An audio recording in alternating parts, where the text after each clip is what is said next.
eh, como la forma de enfermar, no solamente vivir, ¿no? Y morir que tiene la población, y que las primeras transiciones que vimos fue la demográfica, en donde de alguna manera tocamos temas que tienen que ver con la disminución de la natalidad, con el eh, aumento de la población de la tercera edad, no solo a nivel local, nacional, sino a nivel mundial, eh, y dando de alguna manera las características que entiendo o que entendemos están de alguna manera obligándonos a posicionarnos para poder tener una atención, ¿sí?, de los problemas de salud de las personas que busquen atención, digamos, o que asistan a los efectores públicos o privados, en donde nosotros, como profesionales de la medicina, eh, podamos no solo tener una visión de la clínica, de cómo manejar el caso, sino también cuestiones epidemiológicas vinculadas a la salud colectiva que influyen mucho en la toma de decisiones.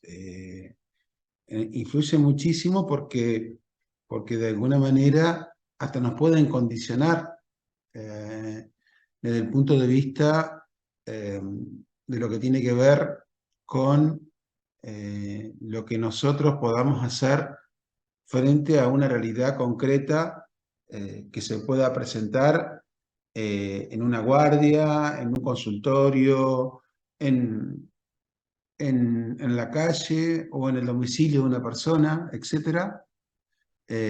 Y esto tiene que ver un poco, mientras lo estoy diciendo, lo quiero vincular con cosas reales para que no quede como una cosa teórica solamente, porque me parece que es importante, pero vincularlo con lo que vimos ayer del subregistro, digamos, ¿sí?, de sobrepeso y obesidad, teniendo en cuenta el crecimiento ascendente que ha tenido el sobrepeso y la obesidad en Argentina, en Santa Fe o en Entre Ríos, en estos últimos 10 años, y que eso se ha potenciado por los efectos de la pandemia de COVID-19. Entonces, lo que creo yo, que nosotros no podemos quedar solamente con que la persona viene y nos consulta porque tiene cefalea o porque no puede dormir o porque tiene problemas de dolores articulares, digamos, ¿sí?, sin tener claro cuestiones que eh, nosotros también tenemos que incluir en la mirada, que esto de si se lo puede medir y pesar al paciente, entiendo yo que eso nos puede dar una información, ¿no?, ¿sí?, de que no alcanza solamente con examinarlo, digamos, ¿sí?, y ver que el dolor de cabeza está vinculado a un problema de la columna cervical, porque si la persona tiene sobrepeso y obesidad, digamos, ¿sí?, probablemente, por lo que mencionaba Luciana, digamos, ¿sí?, el sedentarismo, la falta de actividad física, digamos, ¿sí?,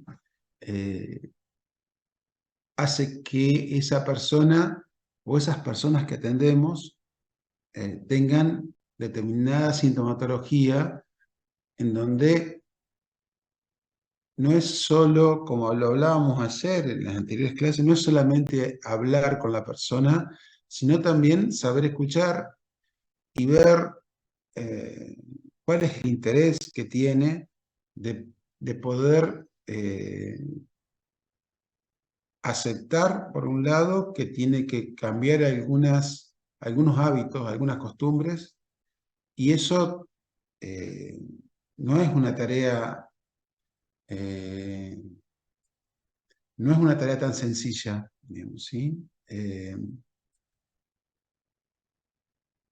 Pregunto, ¿están todos aceptados? No hay nadie en la sala de espera, ¿no?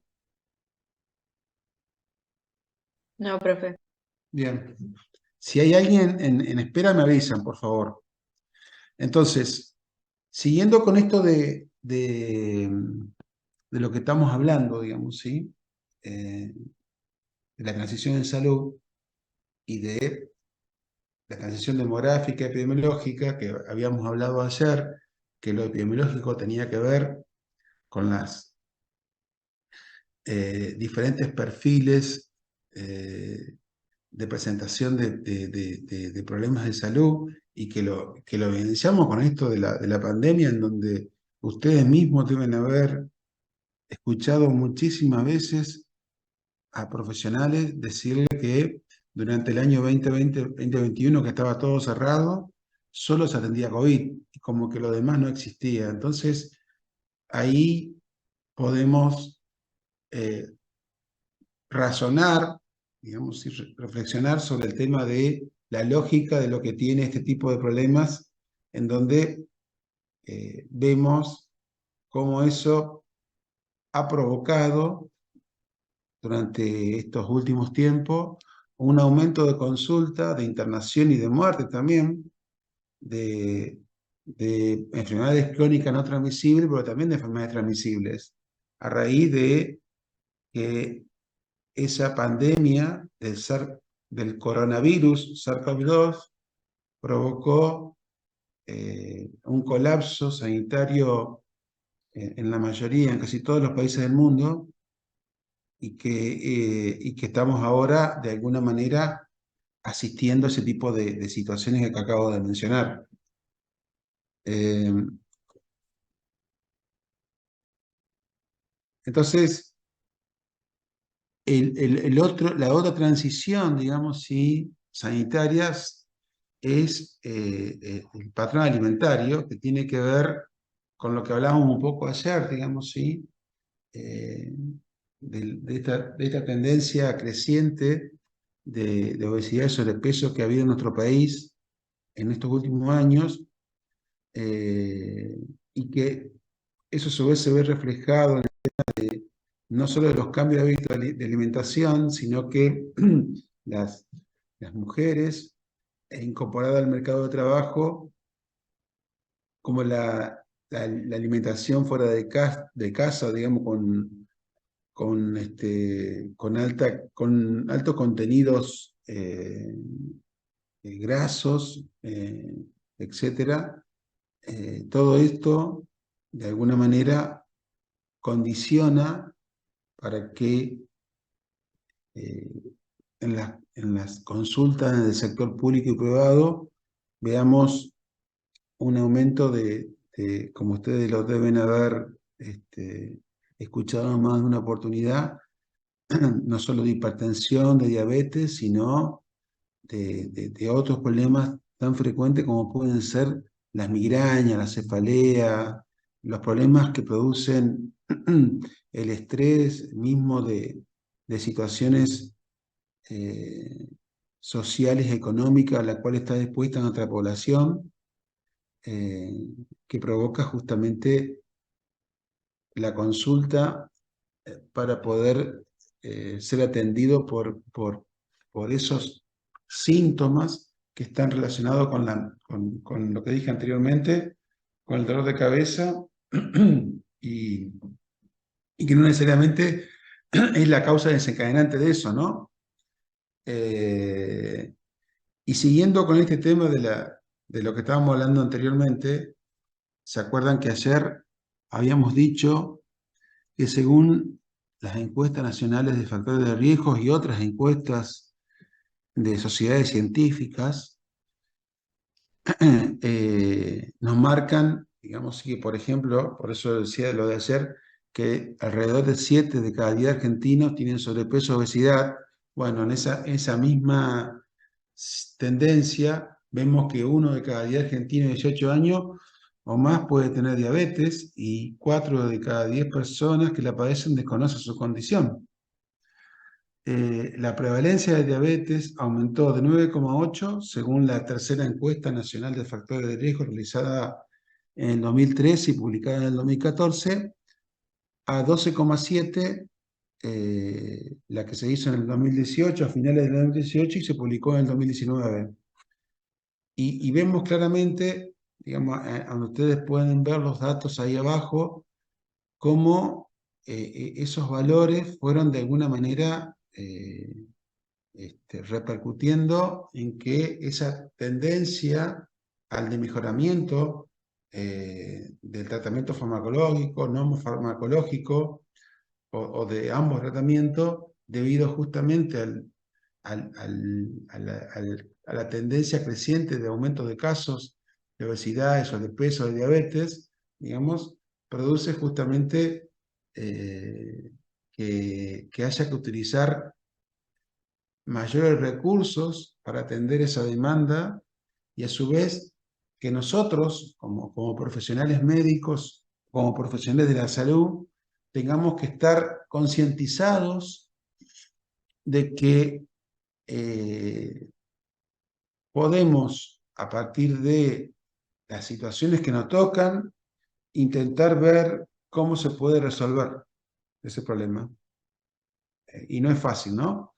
No es fácil cuando nosotros tenemos que enfrentar el problema en una consulta, digamos, ¿sí? O que lo hacemos individualmente. Si lo hacemos interdisciplinariamente y en el marco de una estrategia que tenga un proceso de seguimiento y de controles, probablemente podamos tener resultados exitosos y mucho más si logramos que esa persona se apropie del problema, confíe en nosotros y lleve adelante las recomendaciones que nosotros le brindamos.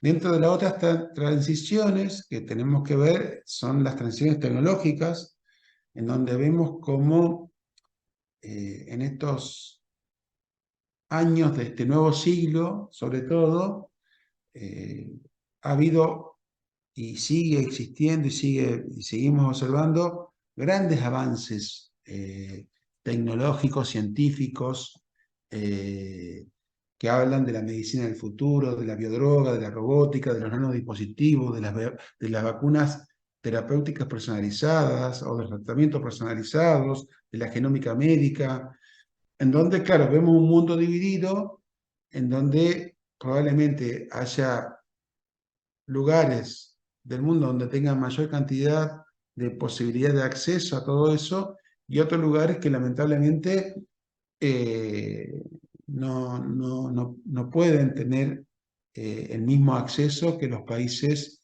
del hemisferio norte, digamos, ¿sí? Comparados con los del hemisferio sur, digamos, ¿sí? Ni hablar si nos vamos del hemisferio sur para los países de África o de Asia, ¿no?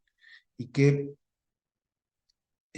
los altos costos que hay, que se evidencian por los manejos de las industrias farmacéuticas de laboratorio, hacen que, por ejemplo, por dar solamente un ejemplo que lo conocemos bien todos, ¿no? Que es el tema este de las vacunas contra el COVID.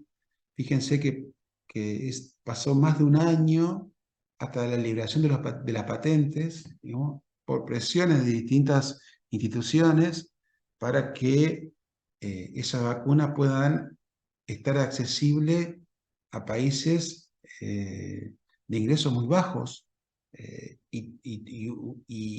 Digamos, y todo ese reclamo que llevó más de un año este, para lograr esto que acabo de decir. Con lo cual, esa barrera, que, que- que- que es una barrera muy frecuente y que si nosotros la pensamos hacia otro país, vemos claramente el tema de las desigualdades que hay de la parte centro de nuestro país a la parte norte, ¿no? Eso ya lo hemos visto en las clases anteriores.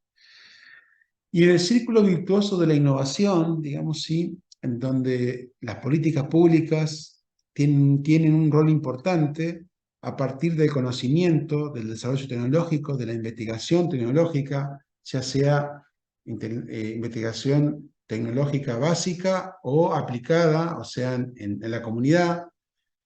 Esa interrelación, digamos, sí, puede llevar a que los países puedan tener, puedan de alguna manera lograr tener acceso a métodos de diagnóstico, de tratamientos que pueden beneficiar a su población.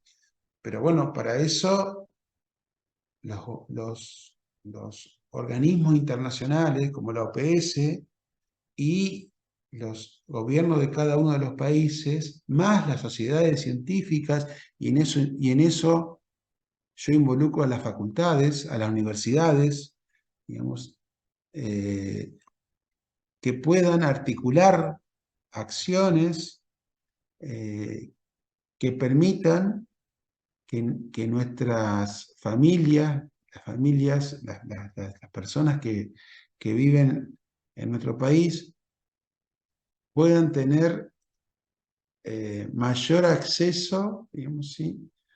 a no solo atención, sino también a poder contar con personas profesionales o futuros profesionales que van a ser ustedes dentro de poco, van a ser médicas y médicos, que le puedan brindar a los pacientes que buscan atención, no solamente el resolver el problema concreto por el cual consultan, sino también ser ustedes partícipes indispensables, guías innecesarias para que las personas puedan sentirse respaldadas, apoyadas en las decisiones que tienen que tomar en el marco de su trabajo, de su familia, de los problemas que traen, etc.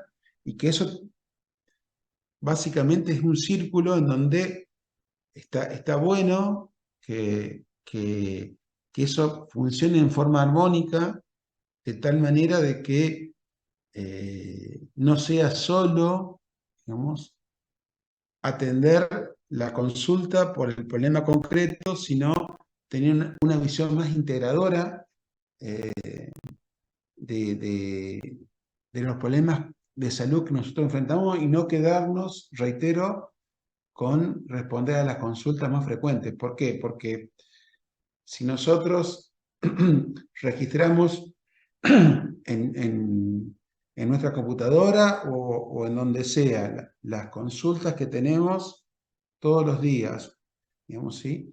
Probablemente si nos organizamos podemos armar una base de datos y con eso presentar un trabajo en una jornada, en un congreso, y eso nos va a permitir a nosotros lograr la satisfacción personal, profesional de que utilizamos nuestro trabajo para, para que sirva, digamos, ¿sí?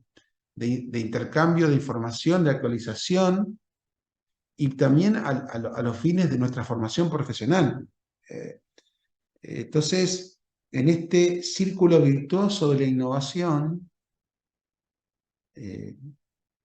está bueno, está muy bueno que en nuestra facultad a ustedes se les insista con el tema de no quedarse solamente con estudiar determinados temas, con resolver determinadas situaciones, sino también utilizar ese trabajo para poder hacer lo que dije anteriormente. Y creo que eso es clave en la formación profesional de cada uno de nosotros. Es clave porque de alguna manera nos potencia, nos va a potenciar y como ustedes saben mejor que yo, digamos, sí, porque están en una etapa eh, eh, que es muy linda de formación, de conseguir el objetivo de recibirse dentro de poquito. Bueno, después viene la siguiente etapa de la formación de posgrado, en donde eso es una formación que es continua y tiene que ver con todo esto que estamos hablando anteriormente, ¿no? La otra transición es la cultural. Y nosotros lo tenemos que ver desde afuera hacia adentro. Si vamos a América Latina y el Caribe, que son de las regiones más diversas del mundo, diversidad cultural, diversidad en salud, diversidad en religión, en educación, etcétera, es además en la América Latina y el Caribe, América del Sur, en donde se ven las mayores disparidades socioeconómicas en términos de clase. De hecho, ustedes lo deben saber, pero de América del Sur, de los 11 países, sí, también si no tomo los de Guyana, por ahí son un poco más, eh, los únicos dos países, los únicos dos países que tienen clase media, digamos, ¿sí? ¿Cuáles son? De América del Sur. Los dos únicos países que tienen clase media y bien son Uruguay y Argentina, ¿sí? El resto de los países de América del Sur tienen la clase media, media alta y la clase pobre, digamos, ¿sí? Entonces, fíjense, digamos, ¿sí? Cómo eso también influye en esta disparidad que estamos hablando socioeconómica, ¿no? Y eso también nos lleva a la compleja y paradójica diseminación de información sobre la salud de los medios de comunicación, en donde hay personas, por suerte en Argentina, la mayor parte de las personas tienen acceso a tener celular, pero no es así en todos los lugares de América del Sur o de América Latina. Y además esa información que se da a través de los medios de comunicación, de las redes sociales, o inclusive del boca a boca, digamos, ¿sí? Eh, Tiene sus ventajas y sus desventajas, digamos, ¿sí? No siempre todas las familias, todas las personas están en condiciones de procesar la información que se le brindan. E incluso lo que estamos viendo cada vez más frecuente es que eh, dependiendo de la confianza que tenga la persona con el médico o la médica, le puede decir yo leí en Google tal cosa o yo busqué por mi problema de salud tal información. Entonces, eso es cada vez más común y nosotros creo, digamos, ¿sí? Que tenemos la responsabilidad de saber escuchar y no necesariamente generar una situación de hacer sentir que la persona está equivocada en buscar información, digamos, ¿sí? Porque es su derecho, digamos, ¿sí? Lo que creo que nosotros tenemos que intentar es ver de lo que dice, lo que dice, de lo que buscó información o de lo que le dijeron, o incluso, sucede muy frecuentemente, que vienen con la historia porque tal médica me dijo tal cosa, ¿sí? Ah, esto yo no lo sabía, pero, o sea, ese tipo de situaciones, chicas, chicos, es una situación muy común, digamos, ¿sí? Y no hay una receta, digamos, ¿sí? para decir qué es lo que hay que hacer en este tipo de situaciones, digamos, ¿sí? No hay una receta porque todos somos distintos. No es lo mismo estar frente a una persona de 70, 80 años, digamos, ¿sí? Profesional, a estar con un joven, digamos, ¿sí? De 20 o menos años, digamos, ¿sí?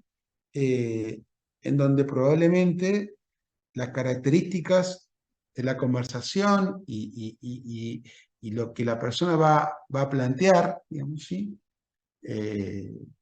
Lo va a plantear desde el, desde el conocimiento que pueda tener, digamos, ¿sí?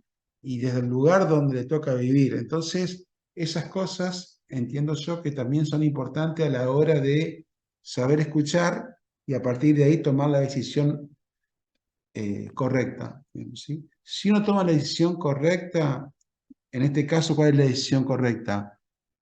La decisión correcta, ¿cuál sería? Se los pregunto, digamos, ¿sí? ¿Cuál sería la decisión correcta? ¿Se atreven a decirlo?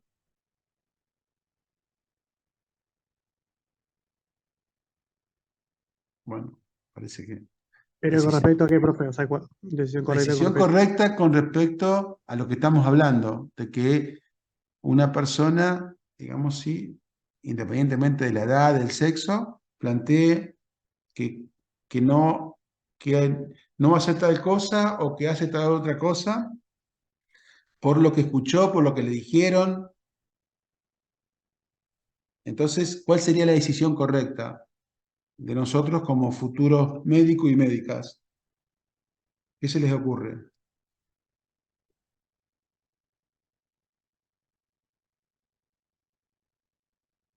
Y aclarar que debería, o sea, basar sus decisiones en información, digamos, con fundamento. Muy bien, doctor Fasandini, muy bien, sí. Entonces, lo que creo que está bueno hacer que la persona diga lo que le parece a él, digamos, sí, como, como algo bueno, y a partir de ahí, con fundamentos técnicos científicos, hacerle ver que lo que dice, de lo que dice que está bien, bueno, que confirmarlo, pero aquello que está mal, fundamentárselo porque está mal, digamos, ¿sí? Entonces, eso es toda una cuestión que a nosotros nos toca como futuros profesionales de la salud. Y la organizacional, que tiene que ver con la mejora de la gestión de las unidades de salud, de hospitales, de centros de salud, la organización de redes e instituciones de manera integrada y articulada, cosa que nosotros vemos que eso es una cosa que está faltando, digamos, sí, entre los pacientes que son derivados de un hospital de Diamante o de Cerrito o de Hernandaria o si quieren de Villa Elisa, digamos, ¿sí? A un centro de mayor complejidad, ni hablar acá en Santa Fe de un Sanco del Besia, San Javier, o de un CAPS, digamos, ¿sí? En donde no hay una adecuada articulación, no hay eh, información que se pueda tener de intercambios y lo que se llama transferencia contra transferencia, digamos, y saber por qué se deriva un paciente, pero a su vez recibir información de qué es lo que el paciente recibió en el lugar donde fue derivado, digamos, ¿sí? Eh, Cuando hablamos de la otra transición que es de innovación, que hablamos de la inversión, que se debe aumentar la inversión en salud pública, así como la búsqueda de mecanismos alternativos de financiamiento para realizar la promoción y promoción en lugar de incrementar los incentivos basados en el tratamiento de enfermedad. Lo que hablábamos ayer, ¿se acuerdan de políticas de esto de las redes, de premiar a las personas con incentivos económicos, digamos así, y con la provisión de insumos a partir del buen registro de los casos de sobrepeso y obesidad, digamos, ¿sí? Eh, y que eso va a facilitar la promoción de la salud, la prevención de enfermedades, la rehabilitación, los cuidados. Eso tiene que ver un poco con la inversión y la innovación debe explorar soluciones innovadoras y adaptadas a las realidades nacionales y locales, intentando a partir de lo que vimos ayer, ¿no? De esto de,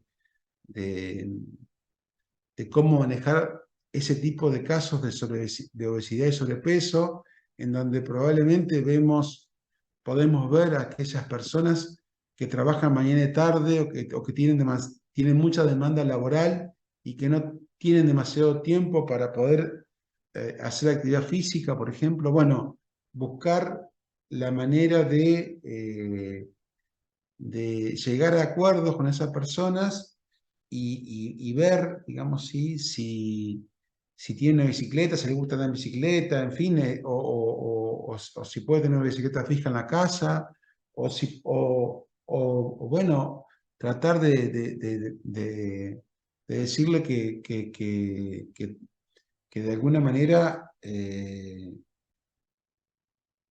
pensemos en qué soluciones puede haber, digamos, ¿sí? Para poder avanzar en la resolución de los problemas que esa persona tiene. En fin, son todas cuestiones que van de la mano, digamos, ¿sí? De lo que nosotros podamos hacer de acuerdo a los recursos que podamos tener, ¿no? Y el financiamiento en salud tiene que ver con los cambios en los patrones de enfermedades que vimos ayer y del envejecimiento de la población que aumentan considerablemente el costo, digamos, ¿sí? de la atención, cuidado, digamos, ¿sí? Seguimiento de esos casos. ¿Por qué? Porque los sistemas de salud financian prioritariamente lo agudo, la enfermedad.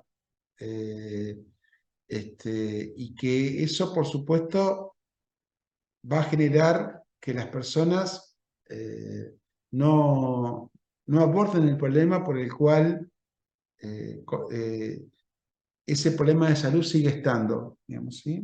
Como todos lo sabemos.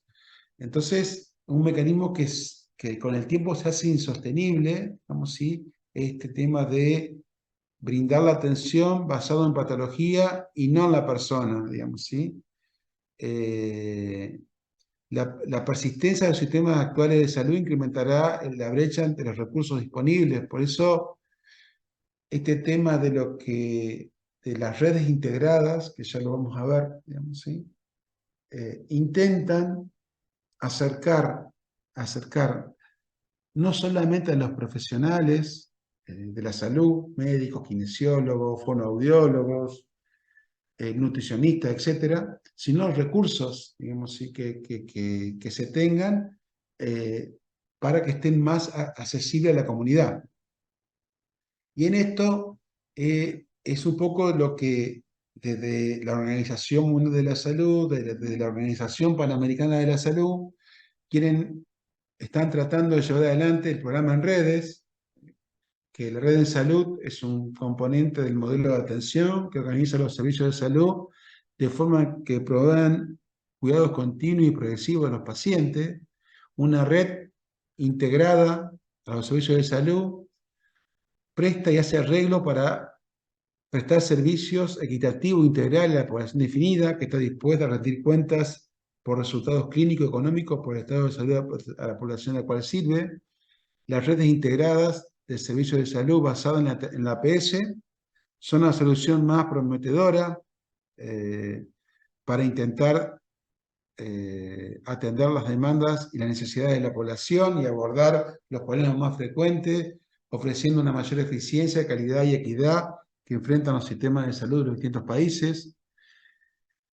Y cuando nosotros hablamos de esto, hablamos justamente de cuestiones que tienen que ver con cómo cómo están organizados los sistemas de salud, digamos, ¿sí? Y cuando hablamos de eso, hablamos de algunas de las cuestiones que tienen que ver con las falencias, básicamente con la cementación y fragmentación, que las redes integradas de salud o los programas en redes, de alguna manera, lo que buscan es, por un lado, mejorar la articulación entre los distintos niveles o entre las distintas especialidades, digamos, ¿sí? O entre las distintas disciplinas, pero a su vez también mejorar los recursos para obtener resultados deseados, digamos, ¿sí? Entonces, por un lado, tenemos las redes especializadas SEMAFE, SEMAR, por ejemplo, y las redes en salud, digamos, ¿sí? CAPS, digamos, ¿sí? O hospitales del interior o SANCO, digamos, ¿sí? Entonces vemos que las redes especializadas atienden problemas concretos, ¿sí? Obesidad mórbida, ¿sí? Y en las redes de salud probablemente atiendan problemas más frecuentes, que pueden ser sobrepeso o obesidad, digamos, ¿sí? Y que las redes especializadas tienen programas específicos que responden, digamos, ¿sí?, al problema concreto, ¿sí?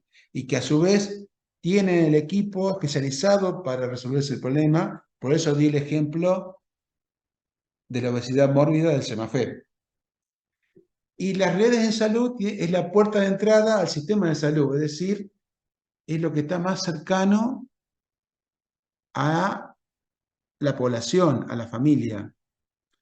Las redes especializadas van a atender las personas que presentan problemas agudos o que problemas que derivan de su problema de base, digamos, ¿sí? Mientras que las redes en salud van a tener una población a cargo en donde no solamente se espera poder atender la demanda, sino tener una actitud proactiva, que eso creo que lo hemos conversado mucho con ustedes, al tema de, seguramente lo deben haber ustedes escuchado mucho el año pasado, el anteaño, digamos, ¿sí? De tener una actitud proactiva, es decir, tener identificado aquellas familias disruptivas, disfuncionales, o aquellas personas con problemas de discapacidad, de la que sea, o con capacidades diferentes, que a veces no pueden asistir al establecimiento porque están postradas en una cama, o porque tienen que utilizar una silla de rueda y los caminos no se prestan para poder llegar al lugar. Entonces, ese tipo de situaciones hacen de que tener la nominalización de la población nos lleve a tener identificada personas de aquellas familias que probablemente necesiten que nosotros hagamos visitas domiciliarias, digamos, ¿sí? En las redes especializadas está la alta complejidad para, por ejemplo, hacer algún tipo de laboratorio específica o de búsqueda de anticuerpos o de vitaminas, etcétera, que en las redes de salud, en los CAPS, en los SANCOS, tienen laboratorio, pero para cosas más generales y que probablemente se pueda, digamos, hacer algún tipo de estudio, digamos, ¿sí?, que pueda ser enviado al lugar de mayor complejidad. Pero si la persona se atiende en esa red especializada, está bueno que se lo haga en ese lugar, ¿no? Y las redes especializadas atienden, claro, problemas crónicos, digamos, ¿sí? De enfermedades crónicas, ya sean hematológicas, reumatológicas, etc.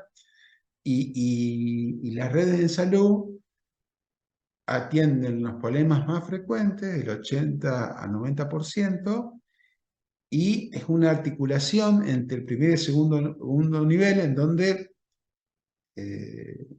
aquellas personas que van por cefalea, que es una consulta muy frecuente en neurología, digamos, sí, que muchas veces en los CAPS, ya sea porque los médicos vamos una hora, o porque a veces no vamos, o porque pedimos el día, etcétera, terminan yendo a una guardia, digamos, sí, colapsando la guardia, dado que no encuentran la manera de resolver el problema este que acabo de mencionar.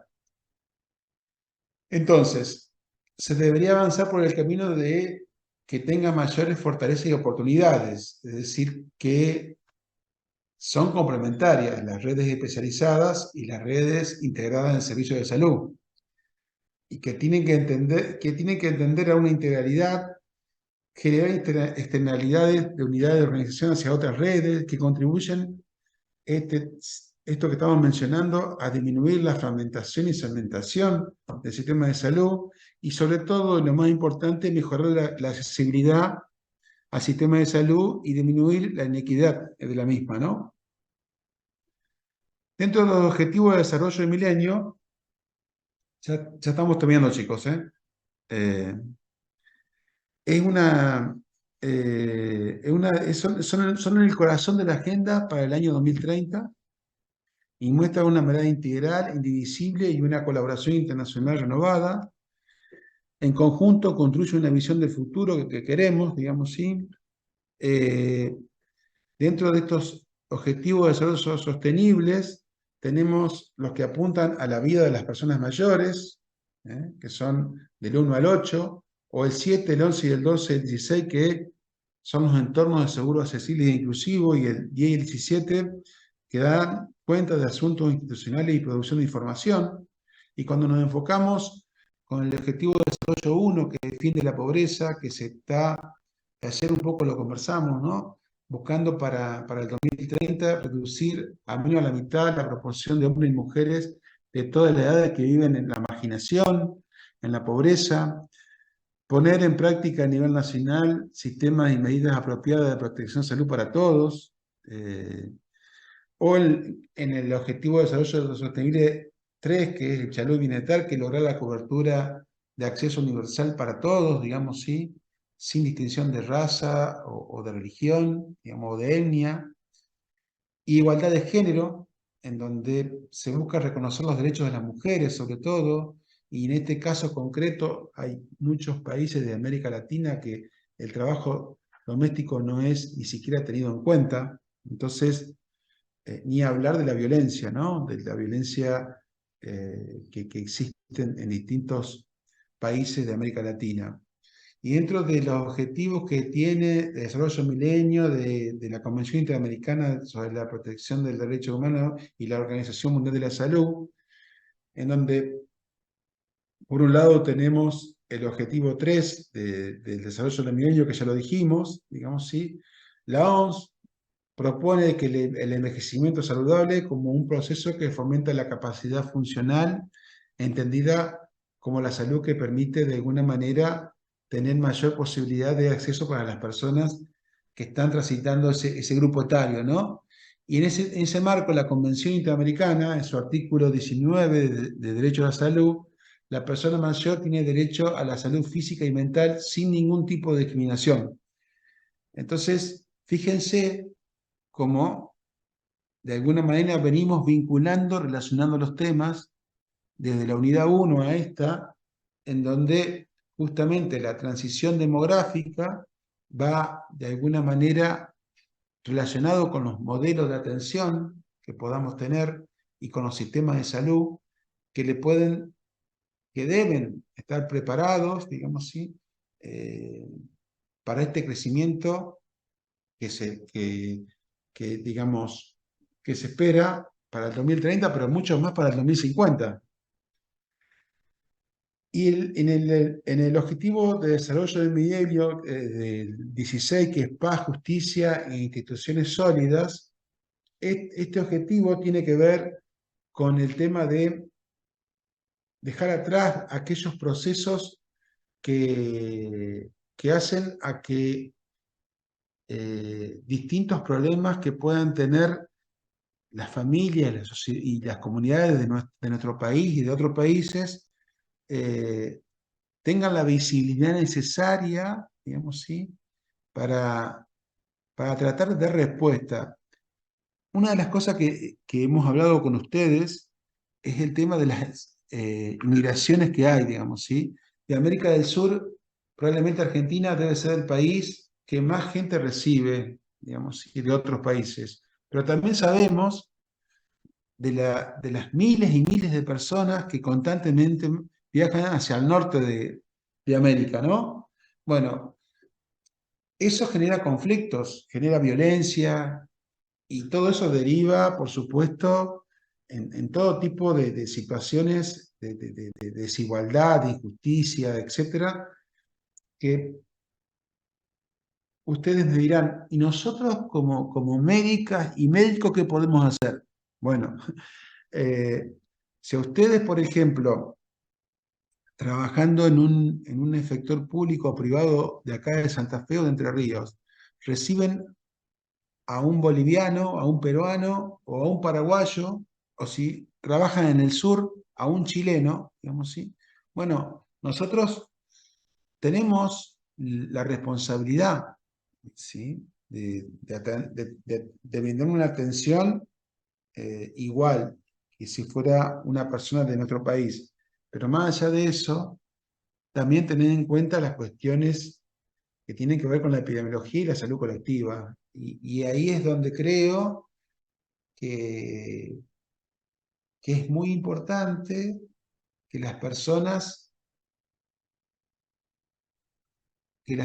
reciban de parte nuestra el respeto, la responsabilidad, la dedicación, como cualquier otra persona, digamos, ¿sí? Y no porque esas personas vengan de otros países, quizás en condiciones deficientes de todo tipo, eh, tengan una atención muy por debajo de lo que nosotros tenemos que realizar. Entonces, para contribuir a paz, justicia e instituciones sólidas, nosotros tenemos la obligación, la responsabilidad, me gusta más la palabra responsabilidad, eh, de intentar dar lo mejor, digamos, ¿sí? Y con eso estamos aportando, digamos, ¿sí? A que esto que se propone, digamos, ¿sí? Como una medida complementaria a que ustedes van a estar muy bien formados como profesionales. Van a salir muy bien de esta facultad, van a salir con los conocimientos necesarios, pero el tema de brindar atención no es solo tener conocimientos, sino también ponernos en el lugar del otro, tener empatía, solidarizarnos, digamos así, con las posibles necesidades que pueda tener la persona, digamos así, ya sea porque no puede hablar de una manera correcta o porque no conoce cómo es la idiosincrasia, etc. O sea, puede haber distintas situaciones y nosotros no nos podemos desentender. Y yo lo que busco con esto, chicas y chicos, es simplemente dar una opinión, porque es una opinión, digamos, con respecto a no quedarnos solamente con recetarle el medicamento o el estudio, sino también intentar, en la medida que ustedes quieran y puedan, ir un poco más allá para justamente dar respuesta a este tema que acabo de mencionar. ¿Por qué? Porque lamentablemente, ya sea por la pandemia o por manejos incorrectos que se hacen de la economía de los países, distintas personas se ven expuestas a este tipo de situaciones. Bien, y como último tema, la epidemiología como herramienta de la planificación para evaluar servicios de salud, programas de salud y formular políticas de salud. La epidemiología tiene múltiples aplicaciones en la atención individual, epidemiología clínica sería eso, y en la atención colectiva, salud colectiva. La epidemiología también se aplica para evaluar los servicios de salud, para evaluar los programas, pero también para formular políticas de salud pública, aunque para ello el enfoque epidemiológico clásico de riesgo deba ser modificado, mejorado o actualizado. En este tema del uso de para la planificación, digamos, ¿sí? de lo que tiene que ver con los servicios de salud, la evaluación de los servicios de salud mediante uso de datos de grupos o individuales se hace a través de diseños de estudio para la evaluación de los servicios de salud, que son diseños aleatorizados y diseños no aleatorizados, para buscar el tema de ver tres situaciones que se tienen que, de alguna manera, evaluar. La eficacia, que contesta la pregunta si el agente o la intervención funciona en condiciones ideales, clínicas y de laboratorio. Es una medida de situación en la que se controlan todas las condiciones para mejorar el efecto del agente. La efectividad tiene que ver con que si administramos al agente en una situación real y nos preguntamos, ¿es efectivo? Digamos, ¿sí? En la ciencia de la evaluación es importante la efectividad para evaluar los servicios de salud y también los programas de salud. Mientras que la eficiencia, si se demuestra que un agente es efectivo, ¿cuál es la relación costos-beneficio? Es decir, tenemos iguales resultados, mejores resultados a menor inversión, a menor costo. Y dentro de los diseños no aleatorizados, tenemos diseños antes y después, controles históricos, diseños no aleatorizados simultáneos, comparación entre usuario y no usuario, comparación de poblaciones elegibles y no elegibles, diseños combinados, estudios de casos y controles. La epidemiología para la planificación de los usos de los servicios de salud, analizar los programas de detención de los programas de enfermedades, hay que ser capaces de identificar los grupos que están en una situación de riesgo. Están los que están en riesgo de desarrollar la enfermedad y están los que pueden beneficiarse con la intervención. Estos son los grupos que son los que tenemos que ver en los cálculos de eficiencia que resultan más favorecidos. Y la decisión de realizar o no diagnósticos precoces o pruebas de screening o cribado de una enfermedad deben tener en cuenta una serie de criterios que tienen que ver con la incidencia de la enfermedad, con la gravedad de la enfermedad, con la viabilidad de su detección precoz, con la posibilidad de la intervención con eficacia de las personas con resultado positivo y la eficiencia en un programa de detección precoz. En la epidemiología, para la planificación, la base para la planificación, digamos, de lo que tiene que ver con esto que acabamos de decir, los principales objetivos son describir la distribución de las enfermedades, los eventos en salud en la población, contribuir al descubrimiento y caracterización de los determinantes que influyen en las condiciones de salud para mejorar la salud humana y para prevenir y tratar mejor las enfermedades, sobre la base de la formulación de políticas y programas de salud, para conocer metodologías para la implementación de resultados epidemiológicos y el uso adecuado y prudente de resultados, para evaluar lo que dijimos anteriormente, digamos, y los riesgos y controlar los mismos, digamos. Todo esto en el marco de lo que tiene que ver con las políticas públicas que se tienen que llevar adelante, digamos, y a la hora de decir qué vamos a hacer. Y dentro de lo que vemos en la epidemiología de la planificación, tenemos un modelo clásico, digamos, que ciertos factores de riesgo producen enfermedades. Después tenemos otro modelo un poco más ampliado, que son los factores que determinan la exposición a esos factores de riesgo.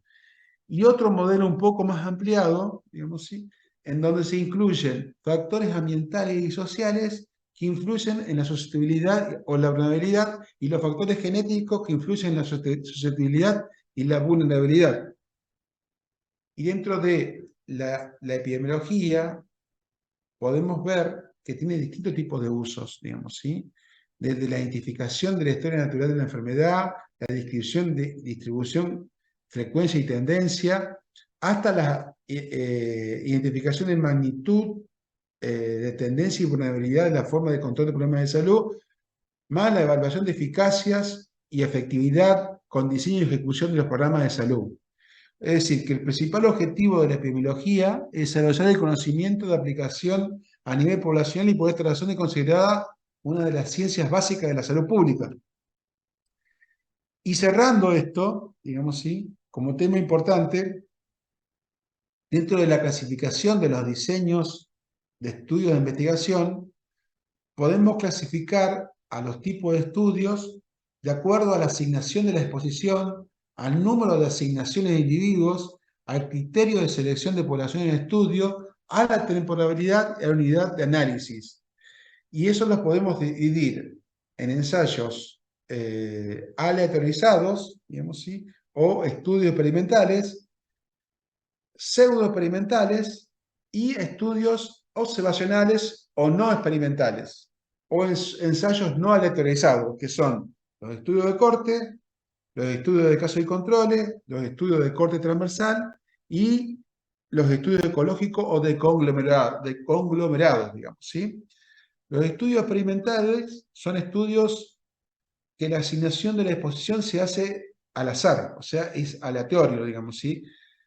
Que la asignación se hace en forma longitudinal, que la temporalidad es hacia adelante, digamos, y se hace sobre la persona, digamos, ¿sí?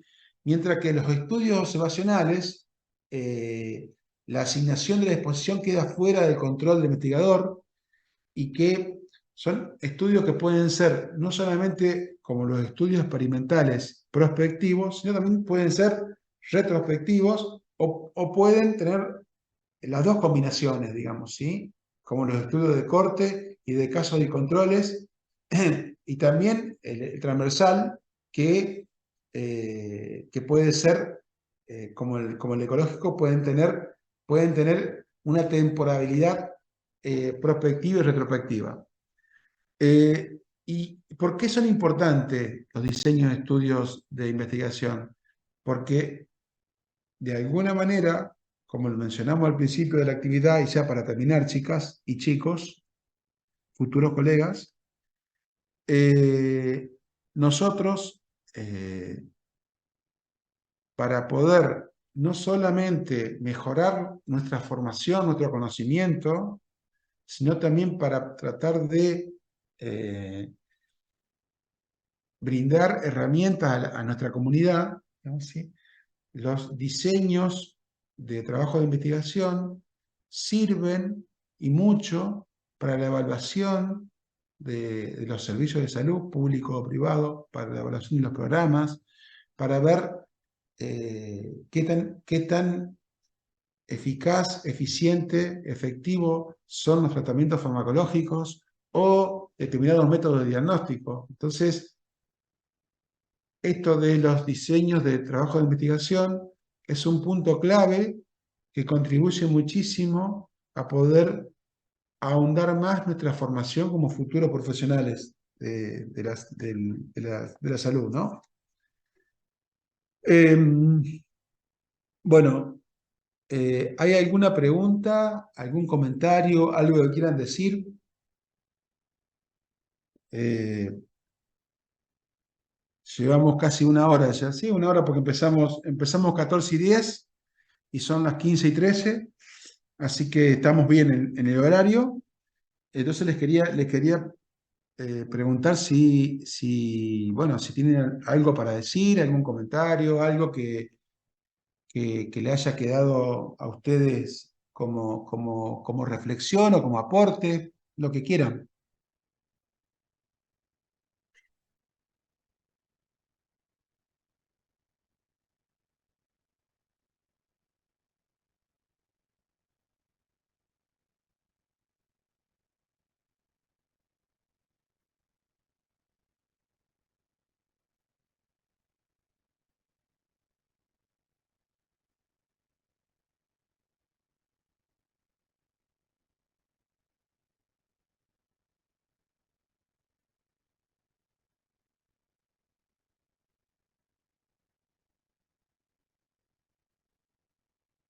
Bien, entonces,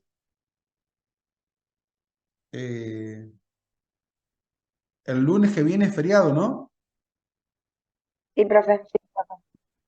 Entonces la próxima clase va a ser el día martes, Sí, sí, virtual.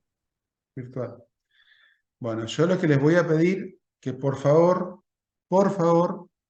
intenten enviarme lo que hayan avanzado del trabajo práctico final de salud pública, que lo manden a la casilla de correo que ya les mostramos anteriormente, que por favor pongan comisión 12 o 13 para que podamos distinguir la comisión a la cual ustedes pertenecen, digamos, ¿sí? Si lo pueden hacer sería mejor. Así que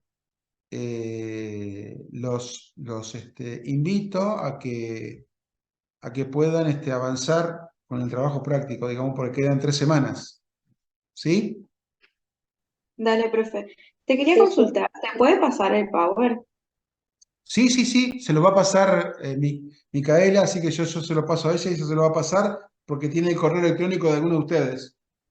Dale, Sí, me tomó gracias. el número ayer, pero no pasó todavía las clases por eso. No, no que yo todavía no se la pasé a ella, digamos, ¿sí? Se ve que algún problema tuvo, entonces, bueno, apenas se la pasen, no se hagan problema porque se la vamos a pasar, ¿sí? De hecho, estas presentaciones a las comisiones anteriores se las pasamos, o sea, la tienen, digamos. Lo único que les digo es que yo voy de alguna manera haciendo cambios, no totales, hago actualizaciones en las presentaciones, así que las presentaciones de las primeras cuatro comisiones o del primer semestre a las presentaciones que vamos a ver en el segundo semestre hay algunos cambios, por eso está bueno que ustedes reciban estas presentaciones de parte de nuestra, ¿sí? Se lo vamos a enviar. ¿Mm? Dale, gracias, profe. No, por favor, al contrario. Y gracias, Elisa. Que tengan una buena semana. Igualmente, profe. Igualmente.